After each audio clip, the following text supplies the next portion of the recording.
India കണ്ട ഒരു വിപ്ലവം ഇവിടെ നടന്നിരിക്കുന്നത്. ഇന്ത്യ കണ്ടത് ആ കുട്ടികൾ പറഞ്ഞ ശ്ലോകങ്ങൾ കേട്ടില്ല ഞങ്ങൾ? ആ ശ്ലോകമൊക്കെയും ഓരോ മുത്താണ് അവരിട്ടിരിക്കുന്നത്. ഈ നാട്ടിലൊരു മുത്തിട്ടിരിക്കുക. ആരെങ്കിലും ഇതെന്താ വഞ്ചിപ്പാട്ട് ആരാ ഈ ഒപ്പനക്കാരൊക്കെ പാടുന്ന അങ്ങനെയൊക്കെ ഒരു ചോദ്യം അങ്ങനെയൊക്കെ ഉണ്ടാവോ? അങ്ങനൊന്നും ഉണ്ടായില്ല. ഇപ്പോൾ സ്റ്റേറ്റ് കലോത്സവത്തിലെത്തിയ സമയത്തു ഇവിടുന്ന് എല്ലാവരും ചോദിക്കുന്നത് ഒപ്പനയാണോ, ഇതെന്താ ഇങ്ങനെയാണോ വഞ്ചിപ്പാട്ട് പാടുക, അങ്ങനെയൊക്കെയാണ്.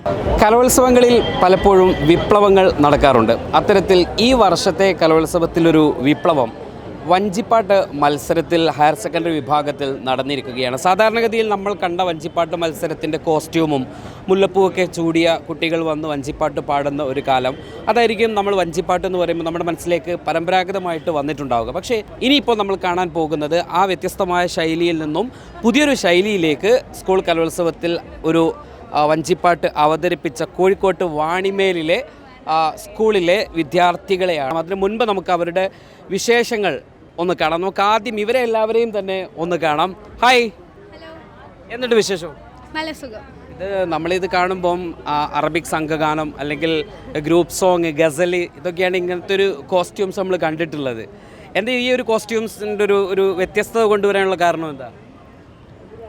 വഞ്ചിപ്പാട്ട് മത്സരങ്ങളിൽ വേഷവിധാനത്തിന് പ്രത്യേകിച്ച് മാർക്കില്ല.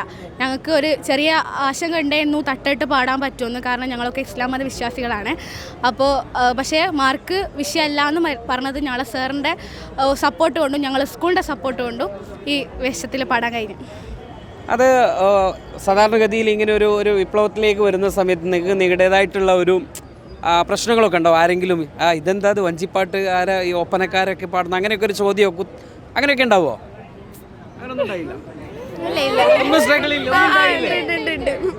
ഒരുപാടുണ്ടായി. ഞങ്ങൾ ജില്ലാ മത്സരത്തിൽ തന്നെ ഞങ്ങൾ സ്റ്റേജിലേക്ക് കയറാൻ പോകുന്നതിന് തൊട്ട് മുമ്പ് ഒരാൾ വന്ന് ചോദിച്ചിരുന്നു ഇതെന്താ ഒപ്പന വഞ്ചിപ്പാട്ടാണോ.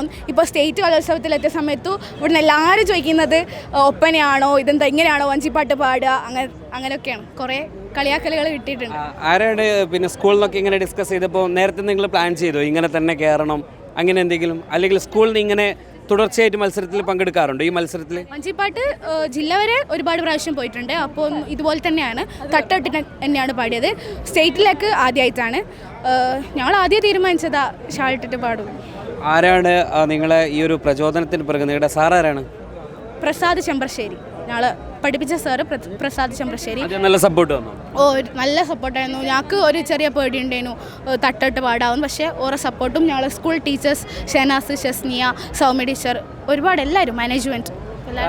നിങ്ങൾ വാണിമേലാണല്ലേ? അപ്പോൾ നിങ്ങളെ ഞാള്, വാണിയൽ, വടയര ഒരു ഭാഷ ഭയങ്കര രസമായിരിക്കും അല്ലേ? നിങ്ങൾ സംസാരിക്കുമ്പോഴൊക്കെ അങ്ങനെ തന്നെയാണ്? ഞങ്ങൾ ബാണിയക്കാർ വാണിയൽ ഭാഷയാ പറയും. ബാണിയക്കാർ? ഞങ്ങൾക്ക് വായില്ല. വായില്ല? ഞാക്ക് വായില്ല. ബാണിയൽ വായില്ല, ബാണിയൽ. എല്ലാ കാര്യവും അങ്ങനെയാണ്. നിങ്ങളെ ഫ്രണ്ട്സൊക്കെ എല്ലാവരും വിളിക്കും, സംസാരമൊക്കെ അങ്ങനെ ഇരിക്കുന്നുണ്ടാവും? ഈ അച്ചടി ഭാഷ ഞങ്ങൾക്കില്ല. ശരിക്കും പെട്ടെന്ന് മനസ്സിലാവില്ല, അക്കോലത്തിലാ വർത്താനം പറയാ. അപ്പം നിങ്ങൾ ദേഷ്യം പിടിച്ചാലൊക്കെ ഭയങ്കര രസമായിരിക്കും അല്ലേ?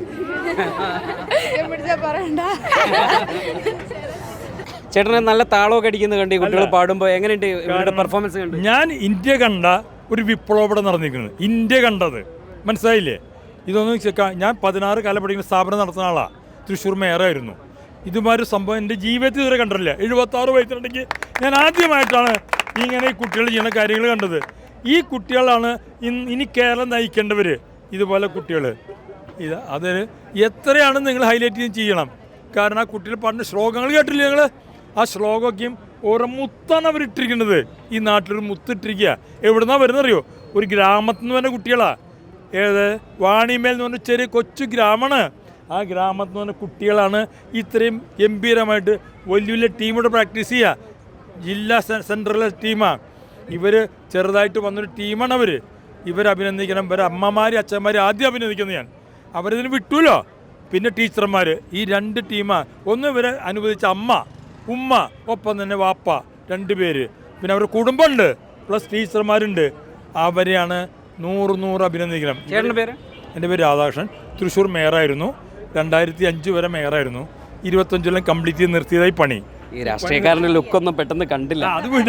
അത് വിട് അല്ല ഇത്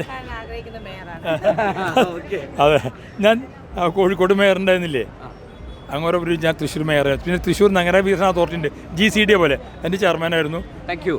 വലിയ സംഭവമായി. നിങ്ങളെ എന്താ അറിയോ, ഇവരിങ്ങനെ വളർന്നാൽ ഈ നാട്ടിലൊരു പ്രശ്നം ഉണ്ടാവില്ല. ഈ നാട്ടിലെ എല്ലാ പ്രശ്നവും തീർക്കി കുട്ടികൾ. അതിൻ്റെ ആദ്യത്തെ തീയാണ് ഇവിടെ കൊളുത്തിയതവർ. ഈ ചെറിയ യൂത്ത് ഫെസ്റ്റിവലിലല്ലട്ടത്. ഈ കേരളോത്സവം എന്ന് പറഞ്ഞാൽ ഇവരിൽ കൂടെ ഈ നാട് മാറും. ഇവരിൽ കൂടെ ഇവർ മോഹൻലാൽ കണ്ട് ഇവരെയാണ്. ഈ കുട്ടികളെ മോഹൻലാൽ അടുത്തേക്ക് വരണ്ട, തമാശയല്ല. മോഹൻലാൽ വരേണ്ടത് ഞാൻ തൃശ്ശൂർ, ഞങ്ങളുടെ മന്ത്രി ഉണ്ട് തൃശ്ശൂരത്തെ, റവന്യൂ മിനിസ്റ്റർ നമ്പർ 2, അങ്ങോട്ട് വിളിച്ചുകൊണ്ടെന്ന് വെച്ചിരിക്കുക ഞാൻ ഇവരെ കാണിക്കാൻ. റവന്യൂ മിനിസ്റ്റർ ഒന്ന് ഇവരെ കാണണം, മനസ്സിലായില്ല? Revenue minister. അപ്പോൾ എന്നിട്ട് ഇത് നാട്ടിൽ പ്രചരിപ്പിക്കണം. ഇതാണ് കേരളം. ഇത് ഇന്ത്യ അല്ല, കേരളം വേറെയാണ്.